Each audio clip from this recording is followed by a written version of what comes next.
Look how we have here. It's so nice to see you all. How's everybody's Saturday going? Good. I love to hear that. Is it anybody's first day of the con today? Yeah. Oh wow, a lot of people. Well, I guess it was Valentine's Day yesterday. Everybody was busy being in love. We don't have dates. We don't have You probably do. He goes, we don't have dates. Come on, it's okay. We'll all be your Valentine. That's fine. Well, is it anybody's first convention this time? Wow, a newbie right there, the unicorn. Welcome. Can I get a round of applause for our newbie? Well, for any of our newbies, I would love to explain to you how our QAs work here at Animate. We have a wonderful guest backstage that I'm about to introduce, but in the meantime, we also have a mic there that you are welcome to ask your questions. If you want to go ahead and line up, you're more than welcome to. If you want to wait, that's fine. You can wait for some people. I'm going to ask our lovely guests some questions first. I only have a few rules for you all, just a couple. My first rule is no requests. No, oh, Bill Farmer, please try my hot sauce. I have great hot sauce. You don't know if he's allergic to hot sauce, so no hot sauce requests. No, can I FaceTime my grandma? You sing her happy birthday as Goofy. Not this time. Bill will be at his booth where you're more than welcome to ask him that question and he can say yes or no. But here at this Q&A, we're gonna do no requests. My second rule is that you do one question at a time just to be courteous to the person behind you. If you have a second question, you're more than welcome to get to the back of the line and ask away. However, for the purpose of being nice to the person behind you, one question at a time. And my last rule, very important, is have fun. Is everybody ready to meet our wonderful guests? He is one of the voices of your childhood, the most iconic character, in my opinion, of Disney. Please welcome to the stage, the Farmer.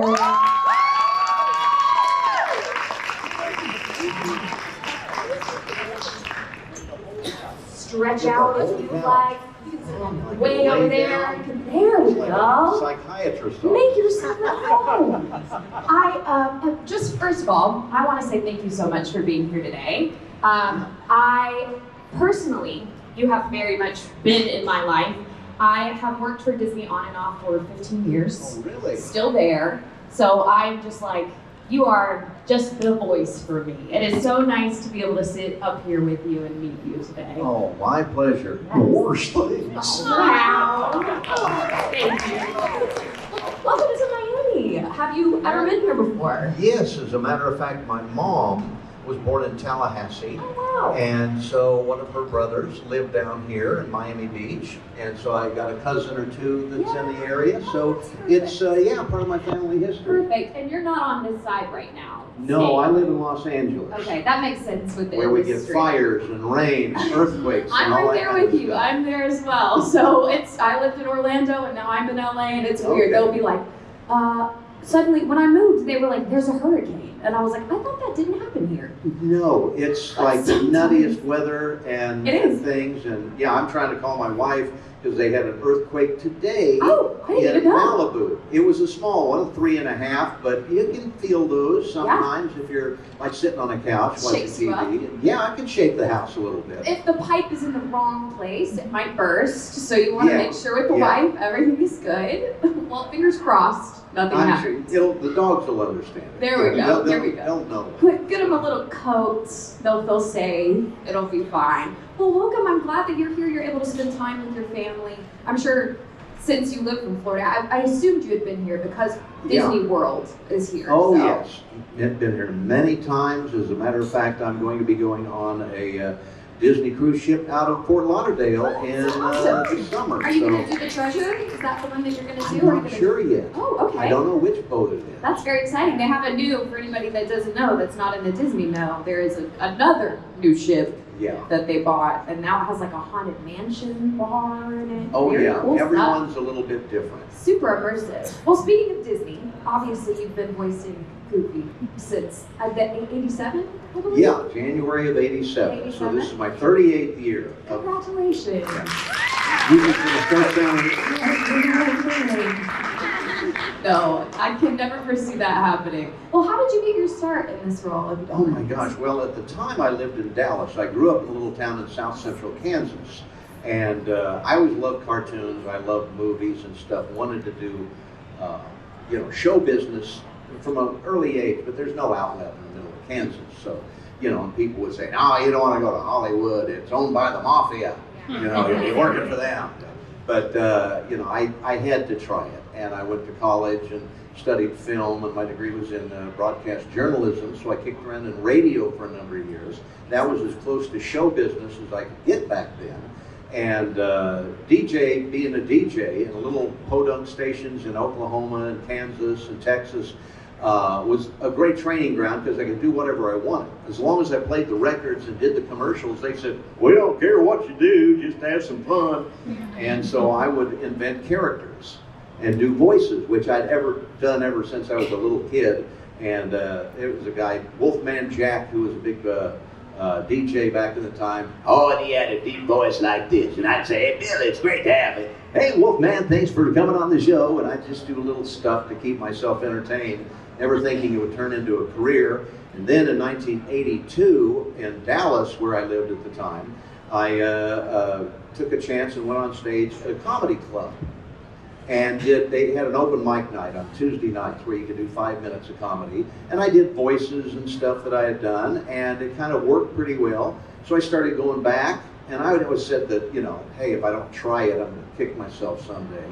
And so before long, I was starting to do comedy clubs throughout Texas and around the area, and did that until I got married in '84 in Dallas, and then in 1986, an agent that I had in Dallas said, well, with all the voices, why don't you go out to Hollywood and give it a shot? I did. I stayed there. I left my wife in Dallas and commuted for a while. But during that time, about 5 months after I got there, my agent said, do you do any of the Disney characters? Because at the time, there were 4 or 5 Mickeys and Donalds and Goofies, but they wanted to settle, Michael Eisner, Roy Disney, wanted to settle on one voice for each of the main characters. And so, yeah, Goofy was my favorite ever since he was as a kid. And so they gave me a cassette of old Pinto Colvig cartoons from the 1930s. I copied them and learned how to do the laugh and all of that sort of stuff. And out of about 1,100 people that tried out, a very popular audition, they picked me. But they don't give you a crown. They don't say, you're now the voice forever. It was for one job. And then a month later, they called me for another job, and then another, and now 38 years later, I think I've got the job. I would say so. I was wondering, you didn't say, you are the official Goofy now. They don't give you a crown, no. I think you have the, invisible proverbial crown at this point, I would say. I think so. Who else would do the iconic yell like oh, you yeah. do? Yeah, I get to do that all the time. Did it exist before? I believe it did, right? The yell, or did you come up with it? No, that goes back to 1947, Okay. and even the voice of Goofy didn't do that yet. It was was it? It was a guy named Hans Schroll, who was a yodeler in a thing, The Art of Skiing. How the beauty of skiing is, it's all those old cartoons. Casey's Corner sometimes. And yeah, they used that for a long time. It's kind of an iconic thing, kind of associated with Goofy, and I've been doing it for 38 years now. Did they make you do it in the audition? I don't believe so. I had to sing and do some copying of the voices in Lonesome Ghosts, Boat Builders, some of the old Mickey, Donald, and Goofy cartoons. And Roy Disney and Michael Eisner picked me. And I'm really happy they did. They just crossed their fingers. They're like, we hope he can do the yell. Yeah. When it comes up, do they pre-record it, or do you have to do it every time? I seem to have to do it every time. They don't want to save you any stress or struggle. Well, yeah, they could. They could tape it and just stick it in there. The little home screen. When we do Mickey Mouse Clubhouse, and we all say, "Old Toodles," they have that taped, and they have a library of those. They'll stick those in. They could with the yell, but they want it different. Do a shorter one. Do it like he's bouncing down some stairs or something like that. So I have to do it differently, and I do it. That's a cool one. Let's use that. That's fun. That's fun. Well, thank you for beating up your voice for us in such a way. No problem. Well, you already have a line here. I don't want to ignore y'all anymore. Please, if you would like, go ahead and introduce yourself and ask your question. Hi, my name is Joy, and I just wanted to thank you so much for your iconic role as Goofy. It was amazing. So my question is, when they first originally came out, well, told you about the Goofy movie, I wanted to ask about your experience with that, and if you already came up with ideas for it, maybe you had already thought about things that you would probably want to incorporate into that movie. So I want to ask about that. Oh my gosh. Well, if you don't know, this is the 30th anniversary year of a Goofy movie coming out. April 7th of 1995. So this is its 30th anniversary. And for those of you who don't know, they are doing a documentary on the making of a Goofy movie that should be on TV in just a couple of months. And Kevin Lima, the director of a Goofy movie, had all of these old VHS tapes and stuff and film. I didn't know they were filming me when I was doing a Goofy movie. They were, and Tevin Campbell and Jason Marsden and everybody, and it's all in this documentary. There's a long history to a Goofy movie, and you know, it seems to be the #1 thing that people talk about when they come to my table. You know, the way that it affected them, and people will say, well, when I was a kid, I sided with Max, and now I've got kids, I side with Goofy. So it changed, kind of a circle of life kind of thing. Yeah. And I forgot the last part of the question. Was it about... Oh, like when they first announced it, how did you react? Did you already start creating ideas? I didn't know what it was supposed to be, because it was supposed to be a Goof Troop movie based on the series Goof Troop. They had a DuckTales series, they had a DuckTales movie. They were going to do that with ours, but Jeffrey Katzenberg, who was in charge of our movie, went on a real, you know, like a trip with his daughter or son, and decided to make our movie into a buddy-buddy road trip picture. And that's how it all came about. And so, an extremely Goofy movie, the sequel, I recorded in about 3 or 4 days. A Goofy movie, I did probably 40 days of recording over about a 2.5-year period. So it went through a whole metamorphosis from when it was first came out, and a lot of neat things. So if you see that documentary called Not Just a Goof, it'll be out on TV before too long, and you'll find out a lot of things about that movie that I didn't even know at the time. Awesome, thank you so much. Thank you. After that documentary, my name's Adrian. I just want to talk about big and big fan. And I already told you, tonight maybe practically like 2 hours. So great. I just want to talk about how you relate to Hop Pop. I always see him as a working class hero. I mean, Goofy's a working class hero, and he uses acting like, I always see voice actors working class, you know, great people. You know, how you relate to Hop Pop on that? You know, it's like you see stuff in him. You know. Oh my gosh, I couldn't. Do you see yourself in Goofy? Oh yeah, you have to. And Hop Pop. Okay, well, if no one's seen Amphibia, I play a character named Hop Pop, who's kind of got an East Texas accent, and he's a great character. That's a difference between those two voices, is that I got to come up with Hop Pop's voice. I just saw a picture of the character, and what would you do with this guy? What kind of voice would you put? And that's the one I came up with. Goofy had a history. 1932, Goofy was invented, and so there was a big, you know, catalog of the way Goofy sounded, and they wanted the closest match.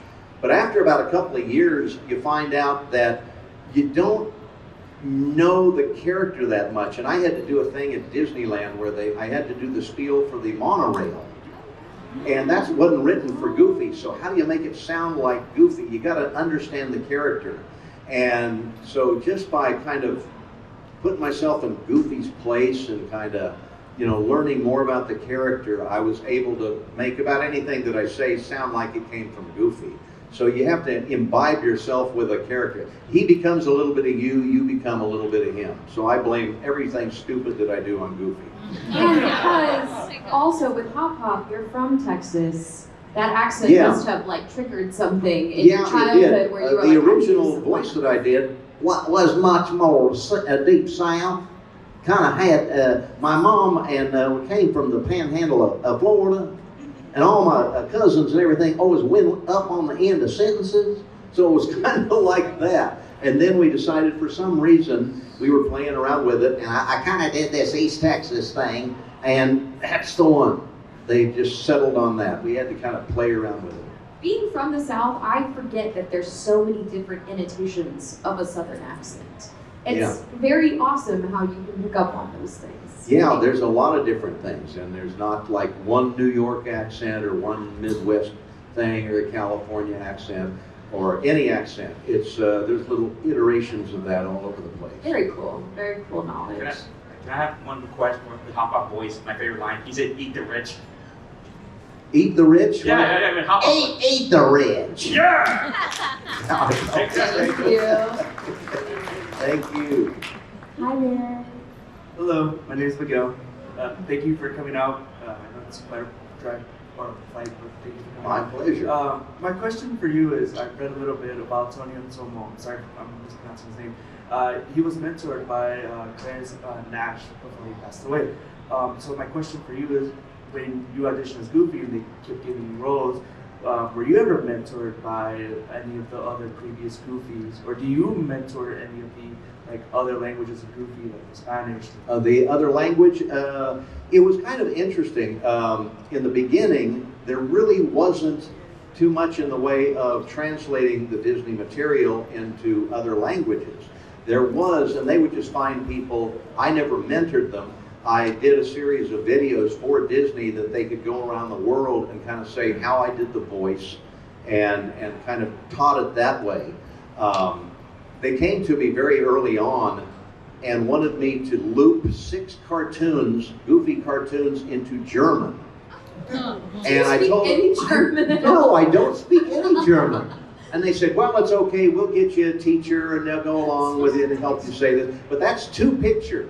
Looping is when you're actually seeing an old cartoon and putting in new lines. So if he's saying, "Where's Mickey? Let's go," then you're seeing that. And so, but now you say that in Spanish or French or English or whatever, you've got to put it in that, or German. And so they got me a German professor from the USC, and she came up, and I don't think she'd ever seen a cartoon in her life. Because she's like we were watching one of the cartoons, she said, "Why is Goofy falling out of the airplane? He's not killed." It's a cartoon, don't worry. And so we did this phonetically, syllable, lines 5, and we did about a 10-hour session. And doing 6 cartoons, it was horrible. And months later I asked, whatever happened to the German thing that we did? And they said, well, it was pretty good, except you had an Austrian accent. The professor was from Austria, so her German was a little different than what they wanted. So then they found someone else that could do Goofy in German. So funny. And now they've translated all in about 50-some languages. Do you remember any of this before I ask this question? Were you they were like, okay, you must say Gorsh, Goofy, Los Gates, but was it still Garsh? Did they have a German version? Yeah, I think Gorsh was Gorsh. It's like Ach du Liebe.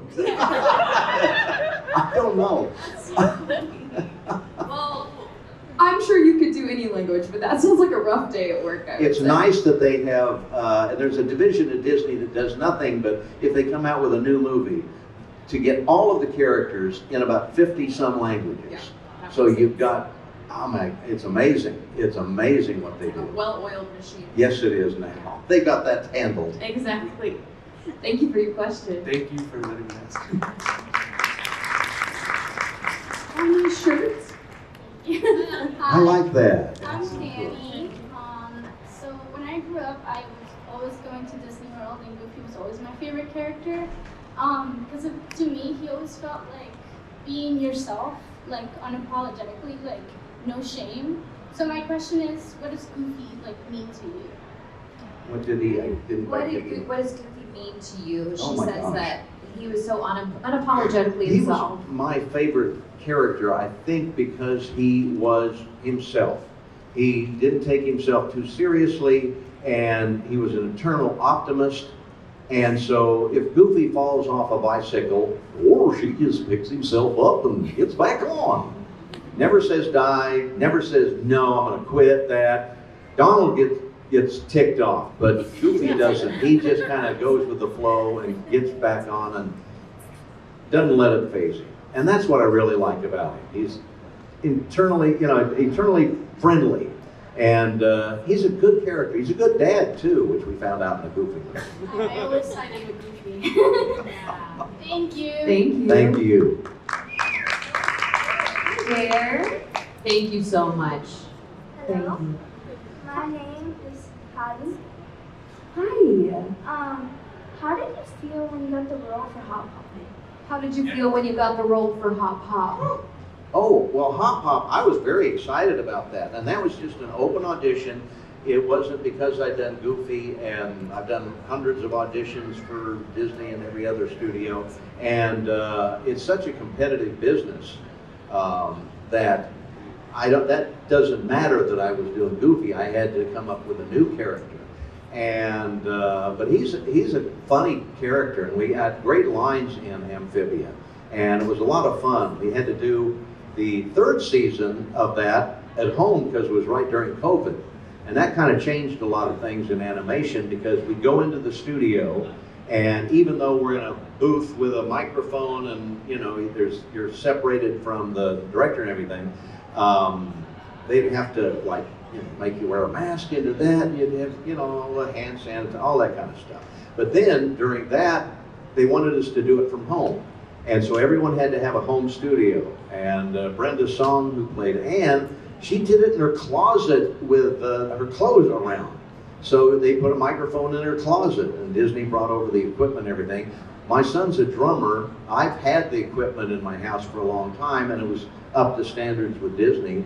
And after COVID, I've continued to do that. And since my son's an audio engineer anyway, I pay him. I don't even have to go to the studio, help him out.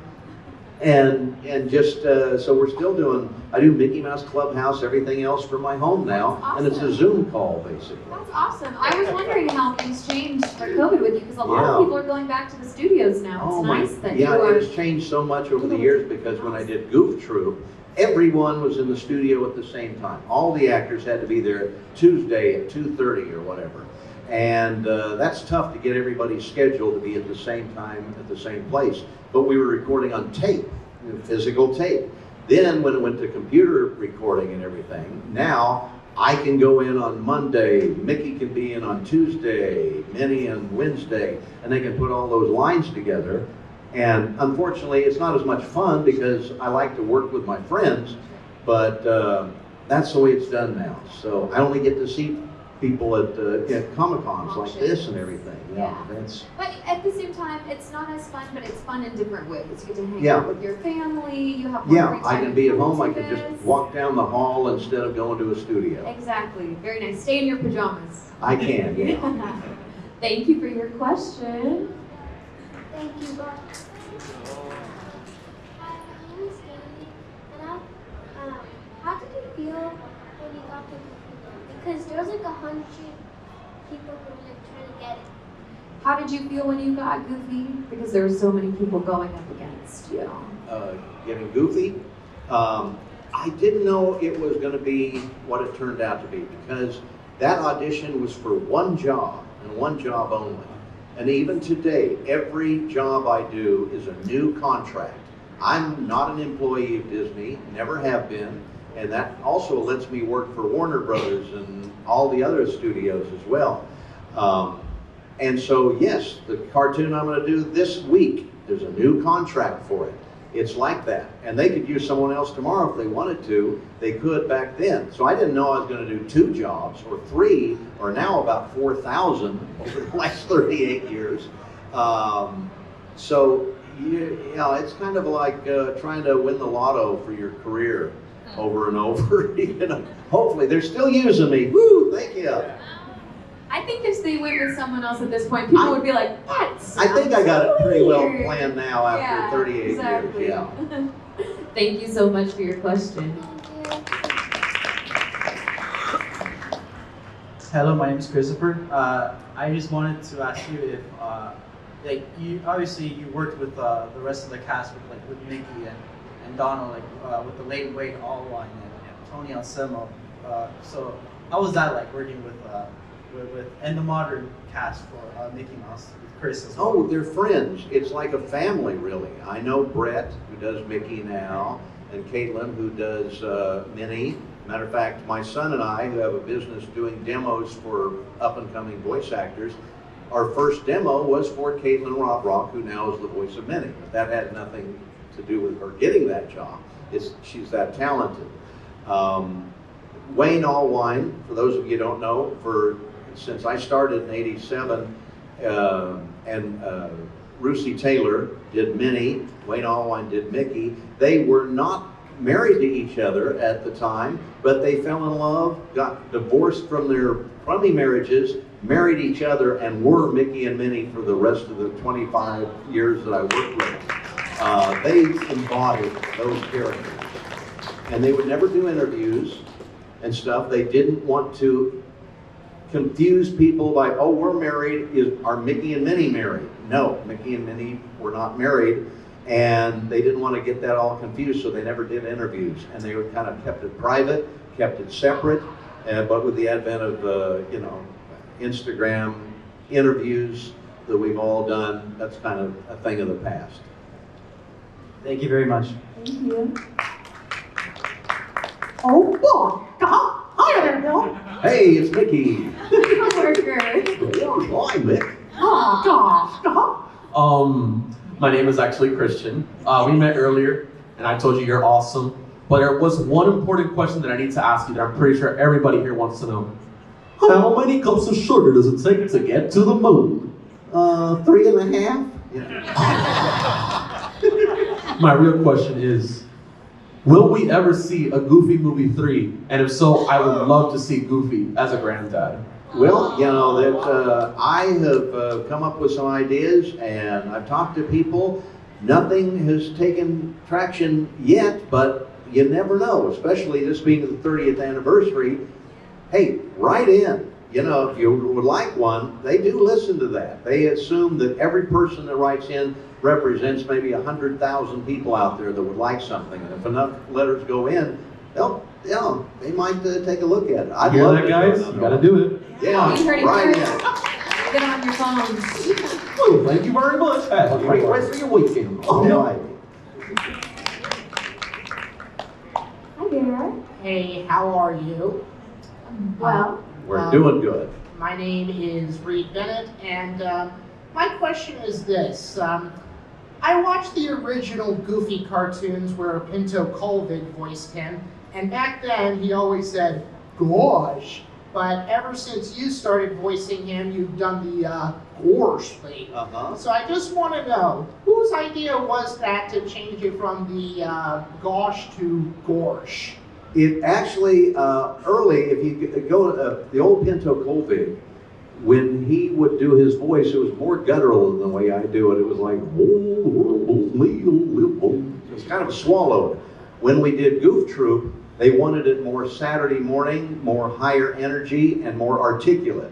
When we did a lot of the Disney on Ice shows that are in arenas, they're echoey. So I had to over-articulate and a little bit slower so people could understand what I said. So it was just kind of a natural enunciation thing that I think we did. And it kind of stuck. Well, thank you so much for answering my question. You're welcome. Oh, and by the way, happy 30th anniversary of Goofy Movie. Oh, thank you.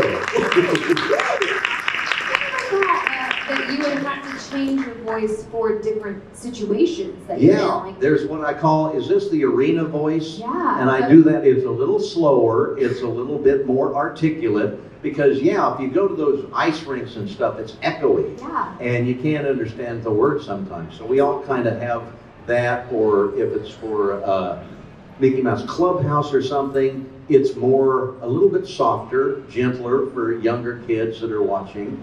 The Mickey Mouse shorts, we've been able to do things on that, like Potato Land, if anyone saw that. Different style, and it's much more adult, so you can kind of get away with stuff like putting Goofy in a dog show, or something like that, or being a zombie. We had the Goofy as a zombie, which I love that series because more more fun and yeah, it's a little older audience that you're going Yeah. for, so you Which- get to do more jokes. It doesn't feel like it because it's a cartoon, but when you watch it, it gets like a Ren and Stimpy. Yeah, Mickey there Mouse is a vibe. yeah. Yeah, it's very fun. And they translated it to Runaway Railway. Oh yes, yeah, that was interesting. That style was the style that they went with the first real ride featuring the main characters. You know, the Runaway Railway, and it was that style that they went with. It was very cool. I very much enjoyed that ride.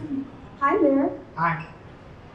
So what's is the idea for a joke in the title card, but they thought it's the regular movie, but it's not.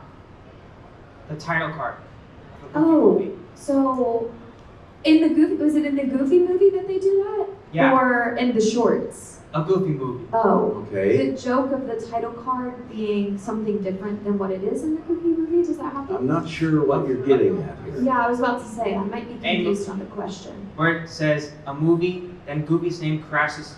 Oh yeah, I've seen that. That's a little preview for the movie, and it's just like a movie. Originally, the movie was called The Goofy Movie when I first got my first scripts for a Goofy movie, so it wasn't even called that until later on. And that's just a little play on the words, a movie, a Goofy movie, you know, in theaters now. It's a good joke. Did you enjoy the joke? Yes. Okay, hit the right My other audience. one's the Bigfoot part. Okay, It's Bigfoot! there we go. Oh, you want me to do that? Okay. It's Bigfoot! Get back, Mr. Foot, you're out of focus. It's Frank Welker, by the way. So. Oh, wow. Thank you so much for your question. When do we release a Goofy movie in theaters? Oh, I don't know. That's a good question. They don't call me on that kind of stuff, luckily, so, you know, they don't ask. thank you so much. Okay, thanks. Hello, my name's Steven, and I must confess that I have very little experience with the Goofy movie. Although I probably should gain more with it celebrating its 30th anniversary soon in that documentary that you recently announced. It's the perfect time. Yeah, so my question was, do you still keep in contact with your co-stars from that movie? For my co-stars, Yes. well, yeah, I mean, I see Jim Cummings all the time. We're in about every, you know, iteration, and we're doing Mickey Mouse Clubhouse 2.0 right now. It hasn't hit the air yet, but it will later this year, I think. And we're already recording the second season of that right now, so things take a long time. For those of you who don't know, we aren't watching the cartoon, it's not animated first. We are doing the script first, getting the soundtrack ready, and then they animate. So the stuff that I did about a year ago is what's coming on TV now. And so there's a lot of stuff that we've been working on that hasn't come out yet. And like I mentioned, not just a Goof documentary on the making of a Goofy movie. That's going to come out in a couple of months. Thank you very much. Speaking of seeing your co-stars, I saw on the internet you did a video with the voice of Max, where it was Jason, called, yeah. Yes, it was called A Goofy Movie, but the real actors, and you Yeah. acted out a scene. Yeah, oh, that's on It was so YouTube. fun. It was in Phoenix we went to. And these guys called, they wanted to reenact a scene from a Goofy movie with us, live action. So Jason and I went to Phoenix, and these guys that did another one, they did another one earlier that's on YouTube as well. But we did the Lester's Possum Park scene, and then they kind of had animatronics in it and added it later, but all the characters were real. And you can see that. And so we were looping ourselves from the movie. So we were hearing the soundtrack from the movie, redoing it live. It was very bizarre. It was very fun. I enjoyed Yeah, it. it was a great It seems great like time. you have a great cast to work with that would be down for Jason, things I've like that. stayed in contact with, I've seen quite a bit. And yes, I do see a lot of the cast members. That's great. That's great. A wholesome environment to work in, I'd say. Hi there. Hi. Hi. What's your name? You can just pull the mic down. You can tilt it. Here we go. Oh. You got it. My name is Donnie. Mr. Farmer. I want to ask you that, like, what's your favorite Goofy product that you've worked on? It's tough. 4,000. Yeah, there's been a lot of those. Probably from the what most people talk about is a Goofy movie. That's definitely a biggie up there. Some of the other cartoons that I liked were the ones I mentioned, like Potato Land was a great one. There was Wonders of the Deep was one of my, where they go down the submarine in that series. God, there's so many. It's hard to distill it down to one or two. Every one kind of has its own little catchphrases and words that are nice, and so, like I say, 4,000 different shows. It's hard to figure out what are my favorites. It's tough. He would probably say all of them, honestly. Yeah. Oh, I forget. Thank you. Well, thank you, Mr. Farmer. Thank you. It's been a while. Because of you, I always play Open Road every time I'm about to go out on a road trip. Oh, really? You play that on the thing? Yep, every time. Okay. Yep, every time I got to sing that song on the Hollywood Bowl stage in last July. And with Jodie Benson, who was singing from The Little Mermaid, and trying to remember. And actually, I didn't sing with Jason Marsden, The Open Road. He wasn't available. He couldn't come. So I sang it with Corbin Blue on the stage. So that was, it's front of 17,500 people. That's scary. Small little show. That's scary. It was scary, but it was a lot of fun. I bet that was a great time. So, my question, I guess my shirt kind of gives it away what I'm into, but can you tell us a bit what it was like doing Kingdom Hearts, and did you expect it to get as popular as it did? Kingdom Hearts was interesting, and it's unlike anything else we've done at Disney because it was first done in Japan. So that is kind of against the rule of us doing the dialogue first and then it being animated. It was animated, and in my headphones I'm hearing the Japanese actors who, like the Japanese Goofy, who studied how I do the laugh, and I'm hearing it back to myself. And it's kind of interesting to hear that because, like, he just dissected the laugh, where I go, oh, yeah, oh. He took it and made it in three distinct things, like, oh, yeah, oh, oh, yeah, oh. Very kind of interesting. And, but he speaks faster than I do, and I have to do it in the same amount of time that he did to get it in so they don't have to reanimate. And so if it's like, come on, Sora the Heartless, whatever it is in Japan, he speaks faster than I do. So I have to rush it, come on, Sora the Heartless, do it a little bit faster and get it in, because I'm watching the movie the game as we do this, so we can fit the words into their mouths. And that takes a long time. So probably better part of a year on one of those games. Which one's your favorite? I don't play the games. I've never played them. I've seen them played, but I don't know the story as much because they give you a big script, like this thick, and they'll say, okay, go to line 18, go to line 87, go to line 115, go to line 343, and all the other lines are in Japanese. I don't understand it. So, okay, we're in... Neither do the players. The players don't understand the game either. We're under the sea now. We're in, okay. There's Ariel, okay. And it's weird. So I don't really get a sense of story because it's not in order. And I just do the lines. I gotta say, I've been playing that game since it came out. I bought a PlayStation when I was a child and got the first one, and I've been playing it since. The storyline is very confusing, and I still don't know what is going on. I've watched many YouTube videos of all the cuts, so don't worry, you're not alone. Some of the players don't know what's happening. And when you're voicing these, it's like, the character, if they say yes or go this way, there's a whole storyline. If you go this way, or... You can skip things. You can skip things, and so there's no really rhyme or reason, not a linear, like a story that you can follow. And so I still don't know what it's all about. Well, just know that Goofy, in my opinion, is the best side I've heard character to that. have I've with heard Sora. He's the tank. He shields you. He's very great. He's better than Donald. He's a little better That's than what I've Donald, heard. we'll be honest. Yes. Yeah. Thank you for your question. Thank you. I was hoping Kingdom Hearts would come up.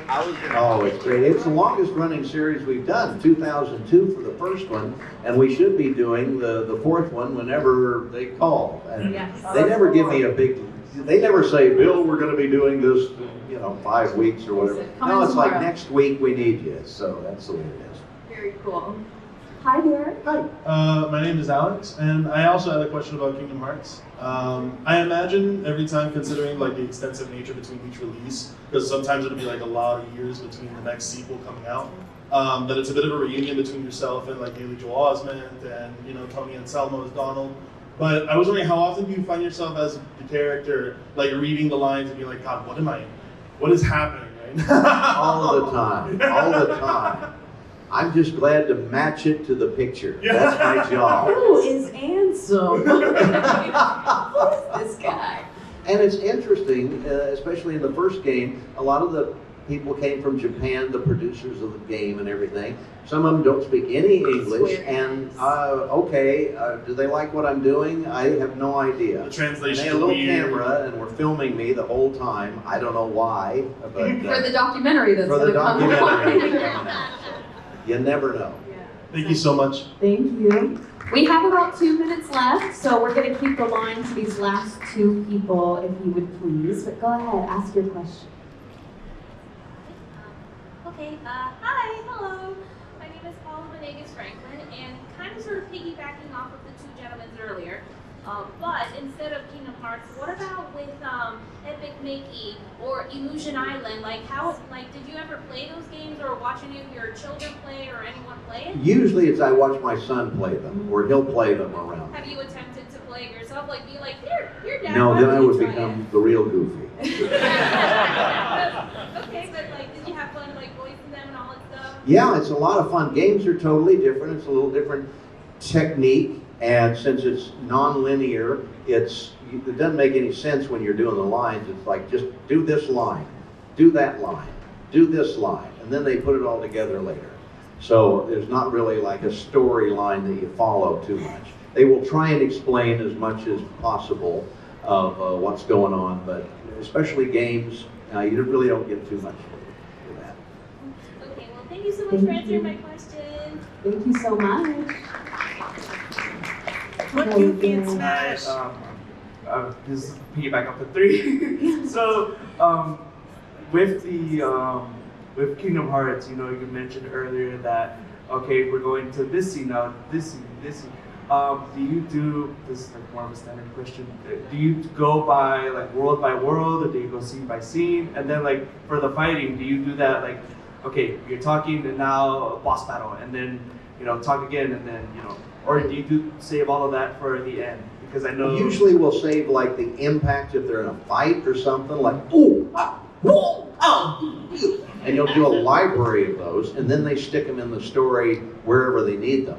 So it usually is the last thing, because if I screw up my voice and I can't talk anymore, then I gotta pull it for the day, and I wait till your voice gets okay, and then we'll do more. So yeah, we usually do the fight scenes last, and if we're in Halloween Town or something like that, we might do that section together where it's all those lines, but it's not necessarily in order the way it will be in the game. But we try and get some kind of a semblance of an order through a world.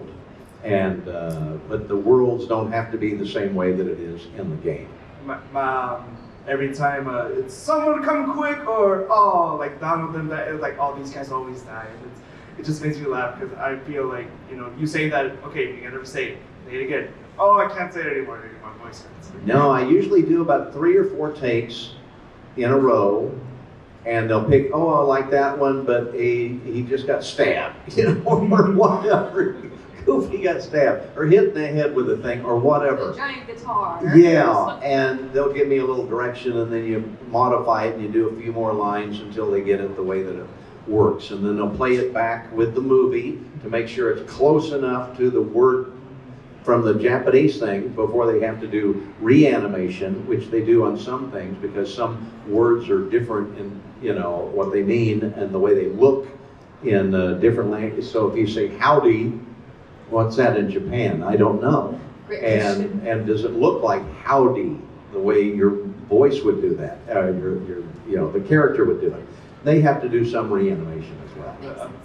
My favorite is always the Donald, and he hits the Zeta Flare, which is like the most strongest spell of all time. So Donald doesn't listen. Yeah, no, Donald is a boss. He is, you know, the most powerful magic. Very cool. Thank you very much. Thank you. And thank you so much for your questions. My It was pleasure. really a wonderful pleasure of mine as well. It was great. Everybody, one more wonderful round of applause. Thank you so much. Thanks for coming out.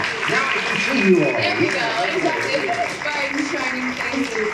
You're going to be at your booth for the rest of the I weekend? will be for the rest of the day. It's so nice to get out here. I go back tomorrow night to Los Angeles, and next week I'm going to be doing some more cartoons. Perfect. So we never know what's going to be. Other than the Goofy movie documentary coming out, obviously, Yeah. that you already spoke about, do you have anything that you would like to tell us up and coming that you're allowed to say? Okay. A lot of things you're not allowed to say. Well, as I say, there is a Mickey Mouse Clubhouse 2.0 that should be coming out fairly shortly.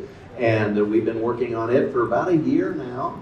And there's a lot of things that are just kind of coming to the table for a Goofy movie 30th anniversary that we might be doing a few television shows and stuff. So, and gosh, I'm doing another thing like I did with the Hollywood Bowl at, I think, at later on in the summer. I can't say where yet. Okay. And then the Disney cruise, and I never know. We'll keep our eyes and ears peeled then.